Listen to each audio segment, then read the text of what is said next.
गावाचा गेला शिर्डीला सकाळचा ये आलाच आता नाही. फोन आला होता. ए आले वाटतं. आला. काय रे साई ये. मी शिर्डीला गेलो होतो बॅट बॉल आणला. यो बाई शिर्डीवरून बॅट बॉल आणला. कोणी घेऊन दिला? राम नाना चल आपण याची ओपनिंग करू. ओपनिंग पप्पन तू कर ना. मला एकटीच येते. केवढ्याची आणली रे साई बॅट? 100. 100 रुपयाची फक्त. अरे रे नानाने तुला 100 मध्ये खुश करून दिलं पाय. काय खरं नाही. नाही ग 150 आणली. फक्त 150 रुपयात खुश केलं नानाने तुला. बाई मोठी वस्तू घ्यायची ना काहीतरी 500 रुपयाची. ती ना हा बॉल बाहेर काढायला नाही लागत.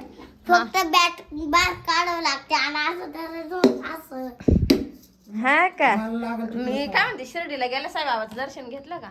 हा परत कुठे कुठे गेले होते मला सांग. मडीला मडीला काय होतं?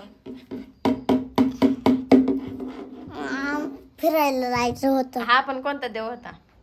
कानिकनाथ. काय का? कानिकनाथ. अगं बाई हातीजवळ फोटो काढला का तिथं? हा आणि मी काय म्हणते शिर्डीला शिर्डीला नाही गेलो. का बरं? अगं आणि हे बॅट बॉल फिरून आणले तू खोटं बोलतो का? हा साई तिकडे खेळ मला लागल तिकडे खेळ. मम्मी असं बोलते. बरं मी काय म्हणते गाडीमध्ये तू झोपला होता का? नाही नाही मग आता लवकर झोपला येईल बरं का तुला. काय काय खाल्लं मला सांग जाऊन. वडापाव हॉटेलला नाही गेले का जेवायला? गेलो नाही. काय खाल्लं हॉटेलला? वडापाव मिसळपाव पुरी भाजी. यो बाबू एवढं हा त्याच्यावर फ्रेश दिसून राहिलं काय तू का रे? लय काय काय खाल्लं.